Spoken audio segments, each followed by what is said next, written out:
My sister sent me a picture of my wife holding hands with her ex at the airport. She told me she was going on a family holiday to clear her head and figure things out. I need some space to think about our relationship, she'd said before leaving. I didn't call her. I didn't confront her. I just quietly canceled all the credit cards, closed our joint accounts, and changed the locks. 12 hours later, she was stranded at the resort, calling frantically, "The cards aren't working. Please fix this, it's just a misunderstanding." Sitting in my home office that Tuesday morning, I stared at the text message from my sister Cordelia for what felt like an eternity. The image was crystal clear, my wife Serafina walking through Denver International Airport, fingers interlaced with Maximilian Blackwood, her college boyfriend who she'd sworn was ancient history. They looked comfortable together, natural even, like no time had passed at all since their relationship ended 5 years ago. The phone buzzed again. Another message from Cordelia. "I'm so sorry, Thaddeus. I thought you should know. She told Mom she was going to visit Aunt Ophelia in Portland for some family bonding time to work through your marriage troubles." My hands trembled slightly as I set the phone down on my mahogany desk. 3 days earlier, Serafina had sat across from me at our kitchen table, her emerald eyes filled with what I believed was genuine confusion and hurt. "I just need some space to think about our relationship," she'd said, running her fingers through her auburn hair the way she always did when nervous. "Things have been so tense between us lately, and I think a week away with family might help me gain some perspective." I'd supported her decision completely. We'd been married for 4 years, and the past 6 months had indeed been challenging. My accounting firm was expanding rapidly, requiring longer hours and frequent travel. Serafina had been working as a freelance graphic designer, but her client base had dwindled, leaving her feeling unfulfilled and restless. I thought space might genuinely help us both. Now, staring at that photograph, everything crystallized with painful clarity. The mysterious phone calls she'd been taking in the other room. The way she'd guard her laptop screen when I walked by. Her sudden interest in yoga classes that seemed to run remarkably late into the evening. The new clothes she'd bought with cash, claiming she'd received payment from a client I'd never heard her mention before. I walked to our bedroom and opened her dresser drawer. Her passport was gone, along with her favorite jewelry and several outfits I'd never seen her pack for a family visit. In the bathroom, her expensive skincare routine had been carefully selected and removed, not the random grab you'd make for a week with relatives, but the deliberate choices of someone planning a romantic getaway. My phone rang. Serafina's name appeared on the screen, accompanied by the photo of her laughing at our wedding reception that I'd never had the heart to change. "Hey honey," her voice was bright, artificially cheerful. "Just wanted to let you know I made it safely to Portland. Aunt Ophelia sends her love." "That's wonderful," I replied, my voice steady despite the storm brewing inside. "How was your flight?" "Oh, typical airline food and cramped seats. But I'm here now and ready to relax." I could hear wind in the background, and what sounded suspiciously like ocean waves. Portland was nowhere near the ocean. "Give Aunt Ophelia my regards," I said. "I hope you get the clarity you're looking for." After ending the call, I sat in silence for several minutes, processing the magnitude of her deception. Then I opened my laptop and began methodically dismantling our shared financial life. First, I called our credit card companies. As the primary account holder, I had the authority to cancel all additional cards immediately. Serafina had 3 cards tied to our accounts, all of which would stop working within hours. Next, I contacted our bank and closed our joint checking and savings accounts, transferring the funds to my individual account that she'd never had access to. The mortgage, utilities, and insurance were all in my name, so those remained unaffected. Then I called Gideon's Locksmith, a service I'd used for my office building. "I need all the locks changed on my house today," I told the owner. "It's urgent." "Domestic situation?" Gideon asked knowingly. He'd been in business 23 years and had seen it all. "Something like that. I can have a crew there by 2 o'clock. Cash or check?" "Check is fine." While waiting for the locksmith, I began documenting everything. I took photographs of her emptied drawers, printed out bank statements showing unusual cash withdrawals over the past 2 months, and compiled a timeline of her suspicious behavior. My methodical accountant's mind kicked into full gear, treating this like any other complex financial audit. I also called my attorney, Barnaby Wickham, who specialized in family law. "Barnaby, I need to see you today. It's about Serafina." "I'll clear my afternoon," he said immediately. Barnaby had handled my business incorporation and had become a friend over the years. "Bring everything." By 4 o'clock, new locks secured every entrance to our house. I'd packed all of Serafina's remaining belongings into boxes and stored them neatly in the garage. Her car keys, house keys, and anything else connecting her to our shared life sat in a manila envelope on the kitchen counter. Barnaby reviewed my documentation with professional detachment. "You've been thorough," he said, adjusting his wire-rimmed glasses. "Given that you can prove deception and likely adultery, you're in a strong position. The fact that she lied about her whereabouts and appears to be using marital funds for an affair works heavily in your favor." "I don't want to destroy her," I said. "I just want out, and I want it clean." Understood. I'll prepare the preliminary paperwork. In Colorado, we can file for dissolution based on irretrievable breakdown. Given the circumstances, I doubt she'll contest much, especially if she wants to avoid having her affair become public record. That evening, I ordered Chinese food and sat in my living room, surrounded by the evidence of our life together. Wedding photo smiled at me from the mantel. A throw pillow Serafina had insisted we needed for the couch bore the inscription "Home is where the heart is." The irony wasn't lost on me. My phone remained silent until nearly midnight. Then it started ringing incessantly. "Thaddeus, what's happening?" My card was declined at dinner. Serafina's voice was panicked, the artificial brightness completely gone. "I'm sorry to hear that," I said calmly. "Don't play games with me. Something's wrong with our accounts. I tried 3 different cards and none of them work. The bank's customer service line says the accounts are closed." "That's correct." Silence stretched between us for several heartbeats. When she spoke again, her voice was smaller, uncertain. "What do you mean, that's correct?" "I mean I closed our joint accounts and canceled the credit cards this afternoon." "You can't do that. We're married. Those are my cards too." "Actually, I can. They were all in my name, with you as an authorized user. I simply revoked your authorization." I could hear frantic whispering in the background, a man's voice asking what was wrong. Then she was back. "Thaddeus, please, this is just a misunderstanding. I can explain everything." "Can you? Because I'd love to hear how holding hands with Maximilian at the airport while telling me you're visiting Aunt Ophelia constitutes a misunderstanding." The silence this time lasted so long I wondered if she'd hung up. "How did you," she started, then stopped. "Cordelia saw you. She was picking up her friend Miranda from the same terminal." Imagine her surprise. "It's not what it looks like," she said, but the words came out weak, defeated. "What does it look like, Serafina?" We. This is complicated. It seems quite simple to me. You lied about where you were going, you're with your ex-boyfriend, and you expected me to fund your romantic getaway. The only complicated part is figuring out how long this has been going on." More whispering in the background, more urgent now. "Please," she said, and for the first time, I heard genuine fear in her voice. "We're stuck here. The hotel wants payment up front for the rest of our stay, and I don't have cash for flights home. I'll pay you back, I promise. Where are you?"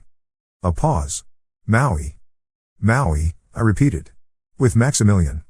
"Yes." "How long has this been going on, Serafina?" 3 months, she whispered. I closed my eyes.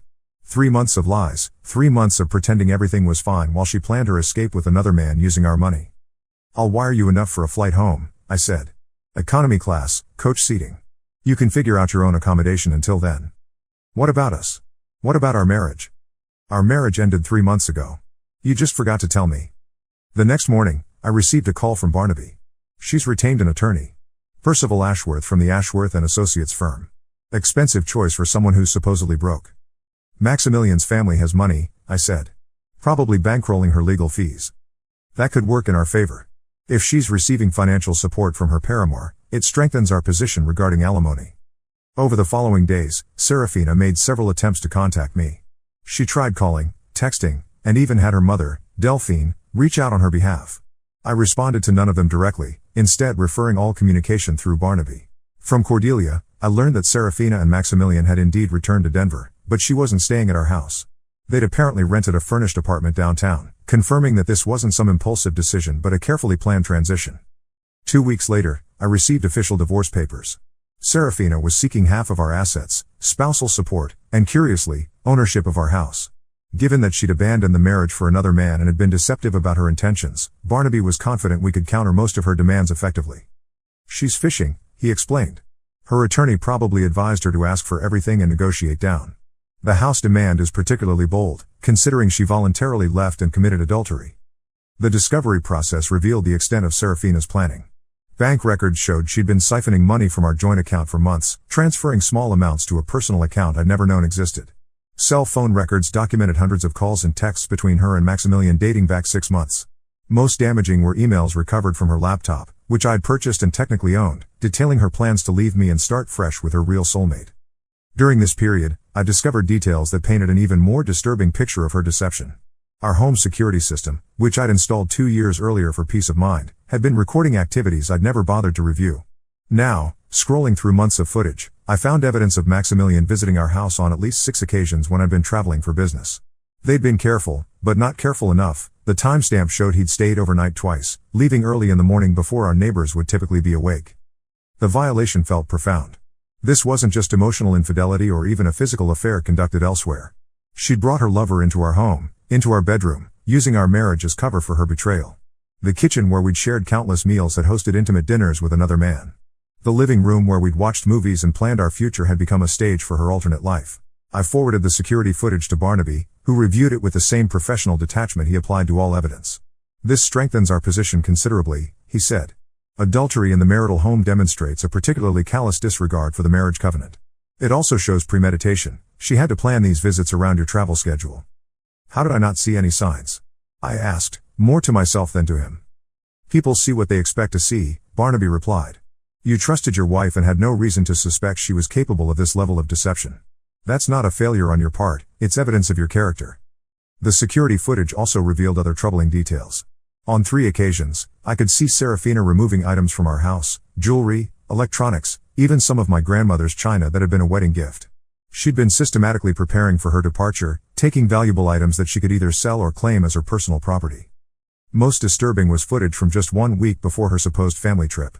The camera captured her and Maximilian in our kitchen, looking at what appeared to be travel documents and laughing about something. At one point, she gestured around the room in a way that seemed dismissive, almost contemptuous. Whatever she was saying about our home, about our life together, was clearly not flattering. I also discovered that Serafina had been using our shared credit cards to purchase gifts for Maximilian. Restaurant charges that I'd assumed were lunch meetings with potential clients were actually romantic dinners with her lover. A $1,000 charge at an upscale men's clothing store that she'd claimed was for a surprise gift for my birthday had actually been used to buy Maximilian a new wardrobe. Even the yoga classes she'd been attending were fictitious. The charges were actually for a gym membership she'd purchased for Maximilian. The depth of her financial deception was staggering. Over 6 months, she'd essentially stolen nearly $8,000 from our joint accounts to fund her affair. Every lie had been carefully calculated, every deception designed to maximize her benefit while minimizing my suspicion. Barnaby helped me compile a comprehensive timeline of her fraudulent activities. "This isn't just adultery," he explained. "This constitutes financial fraud within the marriage. She used marital assets to benefit her paramour, which is a form of dissipation of marital property. Courts take this very seriously." During the weeks between filing for divorce and our first mediation session, I experienced something unexpected, a sense of profound relief.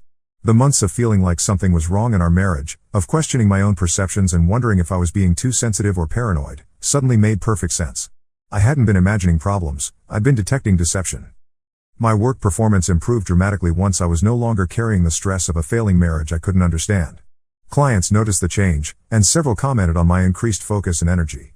My business partner, Cornelius Blackthorne, pulled me aside one afternoon. "I don't know what's changed," he said, "but you seem like yourself again. You've been distracted for months, and now you're back to the sharp, decisive person I've known for years." I gave him a brief overview of my situation, and his response was immediate. "Good riddance. I never particularly liked Serafina anyway.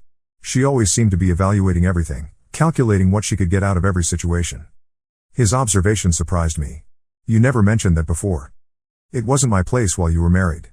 But now that you're getting divorced anyway, I can tell you, she made a lot of us uncomfortable. At the company picnic last year, she spent the entire time questioning people about their salaries and asking pointed questions about the firm's profitability. It felt like she was conducting reconnaissance." Other friends shared similar retrospective observations. My college roommate, Lysander, admitted that Serafina had once asked him detailed questions about my trust fund from my grandfather, money that had been set aside for our future children's education. My tennis partner, Octavius, mentioned that she'd inquired about the value of my life insurance policy during a casual conversation at a barbecue. "I thought it was weird at the time," Octavius said, "but I figured maybe you two were doing financial planning or something. Now it seems like she was taking inventory of your assets." These revelations helped me understand that Serafina's deception extended far beyond her affair with Maximilian. She'd been systematically gathering information about my financial situation, presumably to maximize her position in an eventual divorce. The spontaneous family trip to clear her head had been anything but spontaneous. It had been the culmination of months of careful planning. I also learned that she'd been consulting with divorce attorneys for weeks before her trip. A friend who worked at a rival law firm mentioned seeing her in their office, though attorney-client privilege prevented him from sharing details. "I just thought you should know," he said. It looked like she was taking notes during the meeting. The picture that emerged was of someone who had been preparing for the end of our marriage while actively working to maximize her financial position. Every conversation about our future, every discussion about investments or major purchases, every moment of apparent marital intimacy had been contaminated by her secret agenda. During this period, I also discovered that Serafina had been badmouthing me to mutual friends, laying groundwork for a narrative that would paint me as the villain in our marriage's demise. She'd been telling people that I was emotionally unavailable and obsessed with work, that I'd been neglecting her needs and taking her for granted. My friend Persephone, who had known both of us since college, finally came forward with the truth. "She's been saying terrible things about you for months," Persephone admitted. "I kept telling her she should talk to you directly about her concerns, but she always had excuses. Now I realize she wasn't trying to fix your marriage, she was trying to build a case for why it failed." "What kind of things was she saying?" "That you were controlling with money, that you dismissed her career ambitions, that you'd become cold and distant.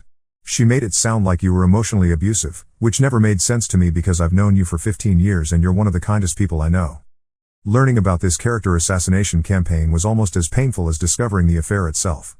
While I'd been working overtime to support our lifestyle and worrying about the growing distance between us, she'd been systematically undermining my reputation with our social circle. "I should have told you sooner," Persephone continued. "But I kept hoping she'd come to her senses and either work things out with you or end the marriage honestly. I never imagined she was planning something this elaborate." The realization that many of our friends had been hearing negative things about me for months explained some of the awkward interactions I'd been having at social gatherings. People had been treating me with a subtle coolness that I'd attributed to general social anxiety, but now I understood they'd been influenced by Serafina's campaign of character assassination. Barnaby advised me to document these conversations as well. "If she's been defaming your character as part of her exit strategy, that's another factor that works in our favor. It demonstrates malicious intent rather than simple marital discord." As our first mediation session approached, I felt a sense of nervous anticipation. I'd spent weeks uncovering the extent of Serafina's deception, and now I would finally have the opportunity to confront her with the evidence. More importantly, I would get to see whether she would continue lying even when faced with irrefutable proof of her betrayal. The night before mediation, I sat in my home office organizing all the evidence Barnaby and I had compiled. Bank statements, credit card records, security footage, email printouts, and witness statements filled several thick folders. The sheer volume of documentation was overwhelming, but it told a clear story of calculated deception and financial manipulation. I thought about the woman I'd married 4 years earlier, trying to reconcile that person with the calculating individual revealed by our investigation. Had she always been capable of this level of dishonesty, or had something changed her? Had I been blind to warning signs, or had she genuinely transformed into someone unrecognizable?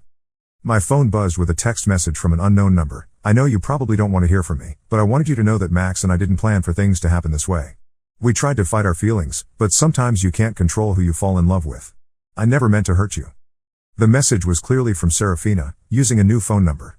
The tone was carefully crafted to sound remorseful while simultaneously justifying her actions. "Didn't plan for things to happen this way," ignored the months of deliberate deception I'd uncovered. "Tried to fight our feelings," suggested some kind of romantic inevitability rather than conscious choice. "Never meant to hurt you" was contradicted by the evidence of her systematic campaign to maximize her financial position while destroying my reputation. I showed the message to Barnaby the next morning before our mediation session. He read it twice, then looked up at me with a grim smile. "She's still trying to manipulate the narrative. This message is calculated to make her seem like a victim of circumstances rather than the architect of a deliberate betrayal." Should I respond? Absolutely not. Let her lawyer handle all communication from now on. Anything you say directly to her could be taken out of context and used against you. Walking into the mediation room that morning, I felt a strange sense of calm. The uncertainty that had plagued me for months was over. I knew exactly what had happened, why it had happened, and what I wanted to achieve going forward. Serafina, on the other hand, had no idea how much I'd discovered about her activities. When we finally reached the mediation phase, Serafina looked different. Her hair was shorter, styled in a way I'd never seen. She wore clothes I didn't recognize, and the confidence she'd always carried seemed diminished. Maximilian wasn't present, but she kept checking her phone obsessively. The mediation room was sterile and uncomfortable, with fluorescent lighting that cast harsh shadows across the conference table. Serafina sat across from me with her attorney, Percival Ashworth, a silver-haired man in an expensive suit who radiated the kind of confidence that comes from winning difficult cases through aggressive tactics. Barnaby had warned me about Ashworth's reputation. He's skilled, but he relies heavily on intimidation and emotional manipulation. He'll try to paint you as the villain and Serafina as the victim. Don't let him rattle you. The mediator, a patient woman named Tabitha Worthington, began by outlining the process and encouraging both parties to approach the proceedings with openness and honesty. The irony wasn't lost on me, given the months of lies that had brought us to this point. Ashworth started by presenting Serafina's position, which was even more audacious than I'd expected. Not only was she seeking half of all marital assets in the house, but she was also claiming that I had been financially controlling throughout our marriage and that she deserved additional compensation for economic damages resulting from my alleged suppression of her career. My client sacrificed her professional development to support Mr. Thaddeus's growing business, Ashworth declared with theatrical intensity. She was the supportive wife, managing the household and providing emotional stability while he built his wealth. Now she finds herself professionally disadvantaged and financially vulnerable. I watched Serafina during this presentation, looking for some sign of shame or discomfort with these blatant falsehoods. Instead, she sat with practiced composure, occasionally nodding in agreement with her attorney's characterizations. She'd apparently convinced herself that her version of events was true, or at least that it was justified given her desired outcome. When it was our turn to respond, Barnaby methodically dismantled every claim with documented evidence. He presented the security footage of Maximilian's visits to our home, the financial records showing Serafina's theft of marital assets to fund her affair, and the timeline demonstrating her months of premeditation and deception.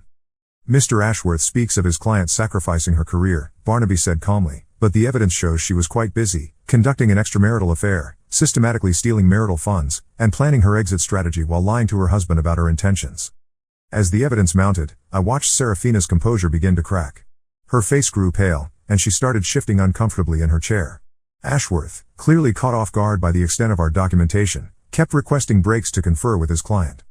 During one such break, Serafina approached me directly, despite Ashworth's obvious disapproval. "Thaddeus," she said, her voice barely above a whisper, "I know this looks bad, but you have to understand, I was desperate. I felt trapped in our marriage, and I didn't know how to get out without hurting you. So instead you decided to steal from me, lie to me for months, and bring your lover into our home?" I replied quietly. "It wasn't supposed to happen like this. Max and we tried to stay away from each other, but the feelings were too strong." "When did you first sleep with him?" She looked away. "Does it matter?" "It matters for the timeline. It matters for understanding how long you've been living a lie." "6 months ago," she whispered. "In our house?" A longer pause. "Sometimes." "In our bed?" "Thaddeus, please." "In our bed, Serafina?" "Yes." I felt something cold settle in my chest. The theoretical knowledge of her affair was one thing, but this concrete detail, that she'd violated our most intimate space repeatedly while maintaining the pretense of our marriage, crystallized the depth of her betrayal in a way that statistics and documentation couldn't. "Did you ever love me?"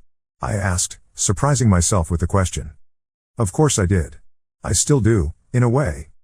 But not enough to be honest with me. Not enough to end our marriage before starting another relationship.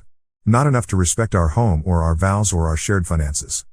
"I was scared," she repeated, but the words sounded hollow now. "Of what?" "I would have agreed to a divorce if you'd asked.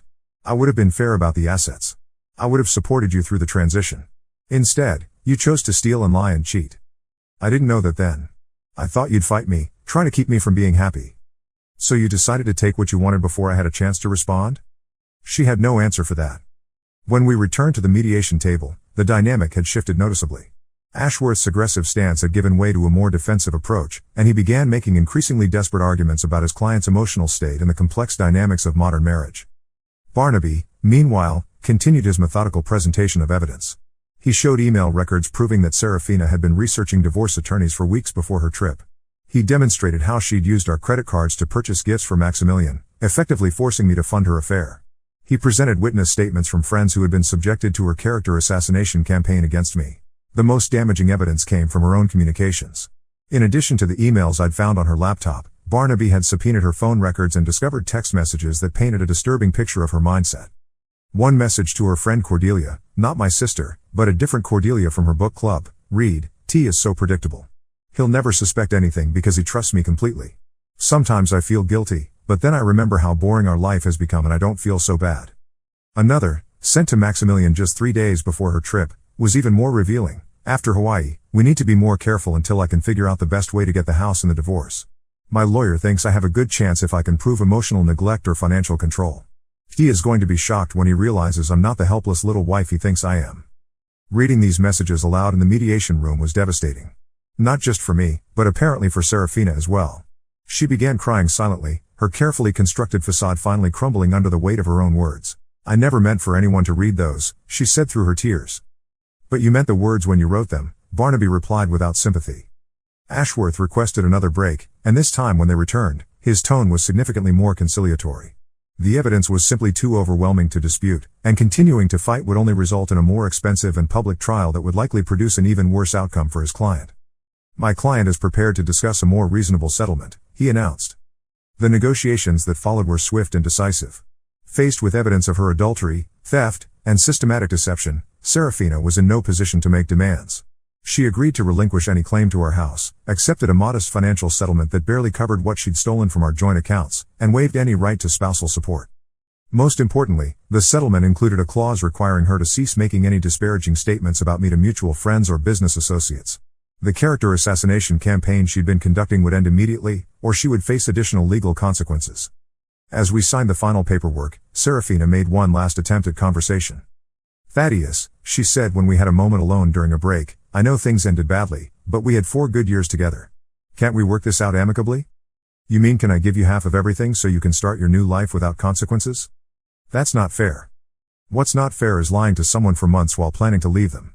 What's not fair is using marital funds to finance your affair. What's not fair is trying to claim ownership of a house you voluntarily abandoned to be with another man." Her composure cracked slightly. "I made mistakes, okay? But I was unhappy, and I didn't know how to tell you. You could have started with honesty. You could have suggested marriage counseling. You could have asked for a separation. Instead, you chose deception and betrayal. I was scared." "Of what?" "Of hurting you." I stared at her for a long moment. Did lying to me for months hurt less than honesty would have? She had no answer for that. But there was something else I needed to know, something that had been bothering me since discovering the full extent of her deception. "The night before you left for your family trip," I said, "you made dinner for us. Salmon with that herb crust I love. We talked about maybe taking a vacation together when you got back, maybe going to Europe like we'd always planned. Were you thinking about Maximilian that entire evening?" She looked at me with something that might have been regret. I was trying to make things normal between us. I thought if I could just get through the trip, maybe I could figure out how to end things without destroying everything. "But you'd already decided to end things. You'd already chosen him over me. You'd already been planning this for months." "Yes. So that dinner, that conversation about our future together, that was all just performance for you?" I was trying to be kind. Kind would have been honesty. Kind would have been ending our marriage before starting another relationship.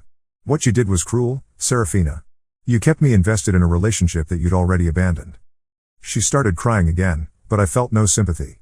These tears seemed calculated, designed to evoke pity and perhaps extract some final concession from me. "I know you hate me now," she said. "I don't hate you. I don't feel anything about you anymore. That's what happens when someone systematically destroys your ability to trust them." After the mediation session concluded, I felt a profound sense of exhaustion mixed with relief. The months of uncertainty were finally over, and I could begin rebuilding my life with complete knowledge of what had happened and why. Barnaby was pleased with the outcome. She got far less than she would have in a standard divorce, he noted. The evidence of her misconduct severely limited her options. "Do you think she learned anything from this?" "Probably not. People who are capable of this level of deception usually have fundamental character issues that don't change just because they face consequences. She'll likely tell herself that she was the victim and that you were vindictive in your response." His prediction proved accurate. Within weeks of our divorce being finalized, I heard through mutual friends that Serafina was indeed portraying herself as the victim of a vindictive ex-husband who had financially abused her during the divorce proceedings. The irony that she was violating the disparagement clause in our settlement agreement while claiming to be a victim was apparently lost on her. The final settlement represented not just a financial conclusion but a philosophical one. Serafina had gambled that she could have everything: the security of marriage, the excitement of an affair, and ultimately a profitable exit that would fund her new life. She'd lost that gamble because she'd underestimated both my ability to discover her deception and my willingness to respond decisively. People often ask if I regret how I handled the situation, if I wish I'd been more forgiving or tried harder to save our marriage. The answer is simple: you can't save something that only one person is trying to preserve. Serafina had already ended our marriage emotionally and practically. I simply made that ending official and equitable. 6 months after our divorce was finalized, I felt genuinely peaceful for the first time in years. The house was quiet but not lonely. I'd redecorated several rooms, removing reminders of our shared life and creating spaces that reflected my own preferences. My accounting firm was thriving, partly because I could now focus completely on work without worrying about marital tensions at home. I'd started playing tennis again, something I'd abandoned during the difficult months of our relationship. On weekends, I visited art galleries and attended symphony concerts, activities Serafina had always claimed were boring. Through mutual friends, I heard occasional updates about Serafina and Maximilian. Their relationship had apparently become strained once the excitement of their secret affair became the reality of daily life together. Financial pressures hadn't helped, especially since Maximilian's family money came with strings attached, and they disapproved of his relationship with a married woman, even after our divorce was finalized. Cordelia told me that Serafina had tried to restart her graphic design business but was struggling to rebuild her client base. Apparently, several potential clients had heard about the divorce circumstances and were hesitant to work with someone they perceived as untrustworthy. She asked Mom if you might consider giving her a recommendation for her design work, Cordelia mentioned during one of our monthly dinners. What did your mother say? That she might want to ask you herself if she wanted to rebuild bridges. I never heard from Serafina directly about work or anything else. Our paths simply diverged completely, which seemed appropriate given how she'd chosen to end our marriage. It was during this period of gradual healing and growth that the letter arrived. Before opening it, I spent several minutes simply holding the envelope, recognizing Serafina's handwriting and wondering what could possibly motivate her to contact me after nearly a year of silence. The settlement agreement had been clear about communication protocols. All contact was supposed to go through our attorneys unless there were emergency circumstances involving shared property or financial obligations.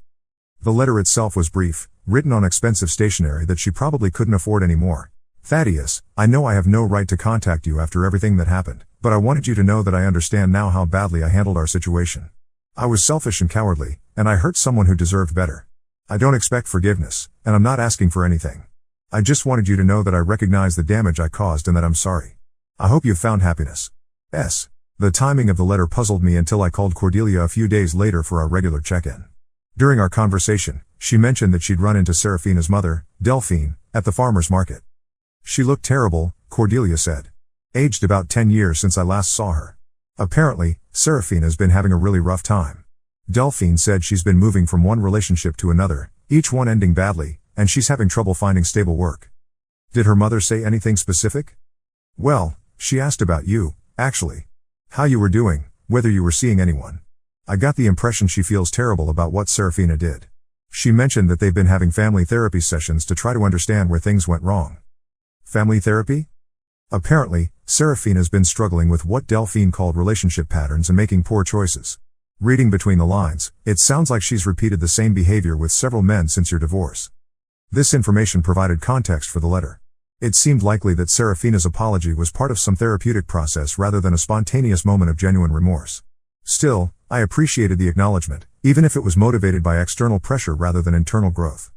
I decided not to respond to the letter. Some chapters, as I'd told Cordelia months earlier, were better left closed. However, the letter did prompt me to reflect on how completely my life had changed since that devastating text message from my sister.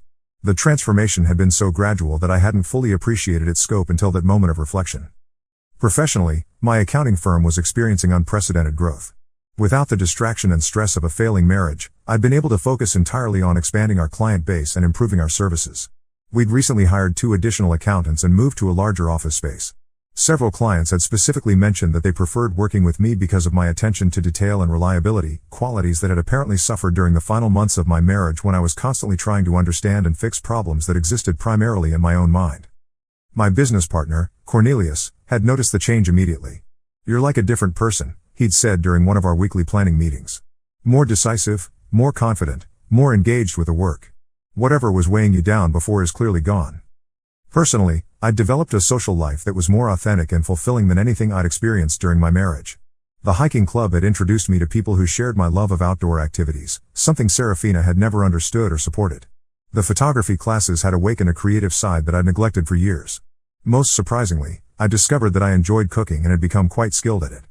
Friends regularly invited me to dinner parties and social gatherings, and I'd begun hosting my own events. My house, which had felt like a battlefield during the final months of my marriage, had become a place where people genuinely enjoyed spending time. The contrast with my married life was stark. During those 4 years with Serafina, social activities had always involved some level of performance or anxiety. She would critique my conversation choices afterward, pointing out missed opportunities to network or advance our social status. She would analyze other couples for signs of relationship problems that might affect our own social standing. She would make comments about people's clothing, homes, or career choices that left me feeling uncomfortable about my association with her judgments. Now, social interactions were simply enjoyable. I could engage with people authentically without worrying about hidden agendas or post-event critiques. The relief was profound. With the legal drama finally behind me, I was able to focus completely on rebuilding my life according to my own values and priorities. The contrast between my current existence and my married life became even more apparent as time passed. Every day reinforced the realization that I'd been living under a constant cloud of stress and manipulation that I'd barely recognized while it was happening. One of the most surprising developments was how my relationship with my family improved dramatically. During my marriage, Serafina had subtly discouraged close contact with my relatives, always finding reasons why family gatherings were inconvenient or why hosting them at our house wouldn't work. She'd made critical comments about my sister Cordelia's lifestyle choices and my parents' old-fashioned values, gradually creating distance between me and the people who had always been my strongest support system. Now, family dinners became regular occurrences again. My parents, Bartholomew and Prudence, commented on how much more relaxed and happy I seemed. "We were worried about you during those last few years," my mother admitted during one visit. "You seemed stressed all the time, and whenever we tried to talk to you about it, you'd just say everything was fine." "I thought everything was fine," I replied. "Or at least, I thought the problems were normal marriage difficulties that we'd work through eventually." "Did Serafina ever suggest marriage counseling?" my father asked. "I brought it up several times, but she always had reasons why it wouldn't work. Wrong timing, too expensive, too much of a commitment when we weren't sure what the real problems were. Looking back, I think she was already planning her exit and didn't want a therapist helping us communicate more effectively." My sister Cordelia had perhaps the strongest reaction to my post-divorce transformation. "I hated watching what she was doing to you," she confessed during one of our hiking trips. "She was so subtle about it, but she was constantly undermining your confidence and making you second-guess yourself. You became this anxious, apologetic version of yourself that was nothing like the confident, decisive person I'd grown up with. Why didn't you say anything at the time?" "I tried, a few times, but you always defended her. And honestly, I was afraid that pushing too hard would just drive you away from me too. She was already isolating you from friends and family. I didn't want to give her ammunition to complete the process." These conversations with family members helped me understand the full scope of Serafina's manipulation. It hadn't just been about the affair or the financial deception. She'd been systematically working to make me more dependent on her approval and less connected to other sources of support and perspective. Around the 2-year mark after our divorce, I decided to take a vacation that I'd always wanted but that Serafina had consistently vetoed, a photography tour of national parks in the American Southwest. She'd always claimed that such trips were boring and self-indulgent, preferring resort destinations where she could be seen and socialize with other travelers. The 3-week solo journey through Utah, Arizona, and New Mexico was transformative in ways I hadn't expected. Being alone with my thoughts in some of the most beautiful landscapes in North America, I finally processed the full emotional impact of everything that had happened. The anger and hurt that I'd been managing through practical action and legal proceedings finally had space to be felt and released. Standing at the edge of the Grand Canyon at sunrise, camera in hand, I realized I felt genuinely happy for the first time in years. Not just relieved or satisfied or hopeful, but actively, enthusiastically happy about my life and my future. I returned from that trip with hundreds of photographs and a clarity about what I wanted going forward. I began seriously dating for the first time since my divorce, and within 6 months, I met Evangeline at a charity fundraiser for the local children's hospital. Evangeline was everything Serafina hadn't been: direct in her communication, consistent in her behavior, and genuinely interested in building something together rather than extracting maximum benefit for herself. She worked as an event coordinator for nonprofit organizations, and her approach to both work and relationships was characterized by the same methodical attention to detail and collaborative spirit that I valued in my own professional life. When I told her about my divorce during our 3rd date, she listened without judgment and asked thoughtful questions about what I'd learned from the experience. "It sounds like you handled an impossible situation with integrity," she said. "That's admirable. I'm not sure everyone would see it that way." Then everyone hasn't been lied to by someone they trusted completely. What struck me most about Evangeline was how easy our relationship felt compared to the constant tension and second-guessing that had characterized my marriage. There were no hidden phone calls, no mysterious expenses, no elaborate explanations for simple activities. Her presence in my life was additive rather than subtractive. She enhanced my happiness rather than creating anxiety and uncertainty. We'd been together for about 6 months when I received another unexpected piece of information about Serafina's current situation. This time it came from Octavius, my former tennis partner, who had maintained loose contact with Maximilian through their shared membership at an exclusive men's club. "I thought you should know," Octavius said during our monthly lunch. "Maximilian mentioned that Serafina's been having some serious problems. Apparently, she's been involved in some kind of financial scheme that went wrong, and there might be legal consequences." "What kind of scheme?" "Something involving investment fraud. She was apparently working with a group that was promising high returns on real estate investments, but it turned out to be a pyramid scheme. She wasn't just a victim, she was actively recruiting other people to invest." This news was troubling but not entirely surprising. Serafina's increasingly desperate financial situation and her demonstrated willingness to manipulate and deceive people made such involvement almost inevitable. "Is she facing criminal charges?" Maximilian wasn't sure about the details, but he said she was consulting with a criminal defense attorney. The whole thing apparently unraveled when one of the investors started asking too many questions and discovered that the properties they'd supposedly invested in didn't actually exist. "How much money was involved?" "Hundreds of thousands of dollars, possibly more." Serafina apparently convinced several people she knew to invest, including some former friends and even her own mother. The idea that she'd defrauded her own mother was particularly shocking, even given everything I knew about her capacity for deception and manipulation. Several weeks later, Cordelia confirmed the story through her network of mutual acquaintances. "Delphine is devastated," she reported. Apparently, Serafina convinced her to invest her retirement savings in this fake real estate scheme. When it collapsed, Delphine lost nearly everything. Has Serafina been arrested? Not yet, but there's an ongoing investigation. The FBI is involved because the scheme crossed state lines. Several of the investors have filed complaints, and apparently, there's pretty clear evidence of fraud. The irony of Serafina's situation wasn't lost on me. After spending months trying to extract more money from our divorce through false claims and harassment, she'd managed to involve herself in actual criminal activity that would likely result in far more serious consequences than anything she'd faced during our legal proceedings. About 18 months after our divorce was finalized, I received an unexpected phone call from Maximilian. We hadn't spoken since our coffee shop meeting, and I was surprised to see his name on my caller ID. "Thaddeus," he said, his voice strained, "I'm calling because I think you should know something about Serafina. She's been contacting some of your friends and colleagues, making claims about the divorce that aren't true." "What kind of claims?"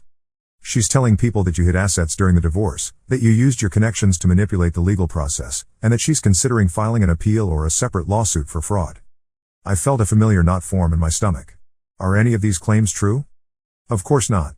I know exactly what her financial situation was during the divorce because I was living with her. She's desperate now, though, and I think she's trying to create pressure for you to give her more money. Why are you telling me this? Because I've seen what she's capable of when she's desperate, and I don't want her to destroy your reputation the way she's tried to destroy mine. What do you mean? After we broke up, she started telling people that I had promised to marry her and then abandon her when my family money was cut off. She claimed I'd led her on and used her for sex while never intending a serious relationship. None of it was true. If anything, she was the one who lost interest when she realized I couldn't provide the lifestyle she wanted, but she was convincing enough that several of my former friends believed her. This revelation was troubling but not entirely surprising. Serafina's pattern of rewriting history to cast herself as the victim had been evident throughout our divorce proceedings. What should I do? Document everything. If she's making specific claims about hidden assets or legal fraud, you need to be prepared to defend yourself. Also, you might want to let your attorney know what's happening. I called Barnaby immediately after ending the conversation with Maximilian. He listened to my account with professional calm, then asked several pointed questions about my recent financial activities and business dealings. "It sounds like she's fishing," he concluded. "She probably doesn't have any specific evidence of wrongdoing because there isn't any, but she's hoping to create enough doubt and drama to pressure you into a settlement." "Can she actually file a lawsuit?" "Anyone can file anything, but she'd need credible evidence of fraud or hidden assets to have any chance of success. Given that we were completely transparent during the divorce proceedings and that her own behavior is well documented, I doubt any attorney would take such a case on a contingency basis." "So what's her endgame?" "Probably harassment and reputation damage. If she can't get money through legal channels, she might be hoping to pressure you through social and professional consequences." Barnaby's assessment proved accurate. Over the following weeks, I received calls from several friends and business associates who had been contacted by Serafina. She'd apparently developed a sophisticated story about hidden offshore accounts and manipulated court proceedings, complete with emotional appeals about being left destitute by a vindictive ex-husband. Most people who knew me well dismissed her claims immediately, but a few seemed uncertain. The fact that she was willing to make such specific allegations gave them some credibility, even without supporting evidence. The situation came to a head when Serafina contacted one of my largest clients, Prudence Blackwater, who owned a chain of boutique hotels. Prudence called me directly to discuss Serafina's claims about my fraudulent business practices and history of financial manipulation. "I don't believe what she's saying," Prudence said, "but I have to ask, is there any truth to these allegations?" "None whatsoever," I replied. "She's my ex-wife, and she's apparently trying to pressure me into giving her more money by damaging my professional reputation." That's what I figured. She seemed unstable when she called. Very emotional, very dramatic. But I wanted to hear your side before I made any decisions about our business relationship. "I appreciate that. If you'd like, I can have my attorney provide you with documentation from our divorce proceedings that would clarify the actual circumstances." "That won't be necessary. I've worked with you for 3 years, and I know your character. But you should know that she threatened to contact all your clients if you don't make things right with her." This escalation forced me to take legal action. Barnaby filed for a restraining order that would prevent Serafina from contacting my business associates or making defamatory statements about me. We also sent cease and desist letters to her and any attorney who might be advising her. The restraining order hearing provided another opportunity to see Serafina in person, and the change was dramatic. She looked exhausted and desperate, wearing clothes that were expensive but ill-fitting, as if she'd borrowed them for the occasion. Her hair was poorly styled, and her makeup couldn't quite conceal the stress and sleeplessness that had aged her considerably. She represented herself at the hearing, claiming she couldn't afford an attorney, which seemed unlikely given her recent expenditures on designer clothes and luxury travel. When the judge asked her to justify her contact with my business associates, her explanation was rambling and inconsistent. "Your Honor," she said, "I'm just trying to get justice for the way I was treated during our divorce. My ex-husband used his connections and his financial resources to manipulate the legal process, and I was too naive to protect myself properly." The judge, a stern woman named Honorable Cordelia Blackthorne, another coincidental name match, was not impressed. "Ms. Serafina, do you have any evidence of the fraud or manipulation you're alleging?" "Well, not exactly evidence, but do you have documentation showing hidden assets or procedural irregularities in your divorce proceedings?" "No, but have you consulted with an attorney who believes you have grounds for legal action?" "I've spoken to several attorneys, but they all want money up front, and I don't have, so no attorney has agreed to represent you in pursuing these claims?" "Not yet, but..." Judge Blackthorne cut her off. "Ms. Serafina, based on what you've presented today, it appears that you're making serious allegations without supporting evidence. Contacting someone's business associates to make unsubstantiated claims about fraud constitutes harassment and potentially defamation." The judge granted our request for a restraining order, prohibiting Serafina from contacting me directly or indirectly, from making defamatory statements about me, and from interfering with my business relationships. Violation of the order would result in criminal charges. As we left the courthouse, Serafina made one final attempt to approach me, but Barnaby intercepted her. "Any communication needs to go through the court now," he told her firmly. "You're already in violation of the restraining order just by trying to speak to him." The restraining order effectively ended Serafina's campaign of harassment, but it also marked a new low point in her post-divorce trajectory. Friends who had maintained some sympathy for her despite everything were finally forced to acknowledge that her behavior had become genuinely problematic. Persephone, who had cut ties with Serafina months earlier, reached out to me after hearing about the restraining order. "I'm sorry you had to go through all that," she said. "I know this isn't the person you married, and it's not the person I was friends with for years. Something broke in her during this whole process, and instead of getting help, she just kept making worse and worse choices. Do you think she'll ever acknowledge what she's done? Honestly, I don't think she's capable of that level of self-reflection anymore. She's constructed this elaborate narrative where everyone else is the villain and she's the victim, and admitting the truth would require dismantling her entire sense of self." This conversation helped me understand something important about Serafina's behavior. Her escalating lies and manipulations weren't just attempts to gain financial advantage, they were psychological defense mechanisms designed to protect her from confronting the reality of her own choices and their consequences. About 3 months later, local news outlets reported on the arrest of several individuals involved in what they termed a complex real estate investment fraud scheme. Serafina's name appeared in the articles as one of 5 people charged with wire fraud, mail fraud, and conspiracy to commit securities fraud. According to the news reports, the scheme had defrauded investors of more than $2 million over 18 months. The defendants had created fake property listings, forged inspection reports, and provided investors with fraudulent documentation showing profitable returns on their investments. Serafina's role appeared to be primarily as a recruiter. She'd used her personal relationships and social connections to identify potential victims and convince them to invest. The fact that she'd targeted her own mother and former friends for the scheme was mentioned specifically in the coverage, with prosecutors characterizing it as evidence of her willingness to exploit the trust of those closest to her. Reading these articles, I felt a complex mixture of emotions. There was some satisfaction in seeing that her pattern of deception and manipulation had finally caught up with her in a way that couldn't be explained away or blamed on others. But there was also genuine sadness at seeing someone I'd once loved destroy herself so completely through a series of increasingly desperate and destructive choices. The criminal case moved forward over several months, with periodic updates in local media. Serafina's co-defendants began accepting plea deals, but she apparently continued to maintain her innocence despite overwhelming evidence of her involvement. Barnaby, who had been following the case with professional interest, explained that her legal strategy was probably motivated by desperation rather than realistic assessment of her situation. "She's facing federal charges with substantial evidence against her," he said. "The prosecutors have recorded phone calls, email communications, and testimony from multiple victims. A plea deal would probably result in a few years in prison, but if she goes to trial and loses, she could be facing a decade or more. Why wouldn't she take a plea deal? Pride, probably. Or maybe she's still convinced she can manipulate her way out of consequences like she's done in the past. Federal prosecutors aren't as easily manipulated as divorce court mediators, though." The trial, when it finally occurred, was covered extensively in local media because of the large number of victims and the substantial amount of money involved. I didn't attend the proceedings, but I followed the coverage with the same morbid fascination that makes people slow down to look at traffic accidents. The evidence against Serafina was overwhelming. Prosecutors presented recorded phone calls where she could be heard promising guaranteed returns to potential investors. They showed emails where she coordinated with her co-conspirators to create false documentation.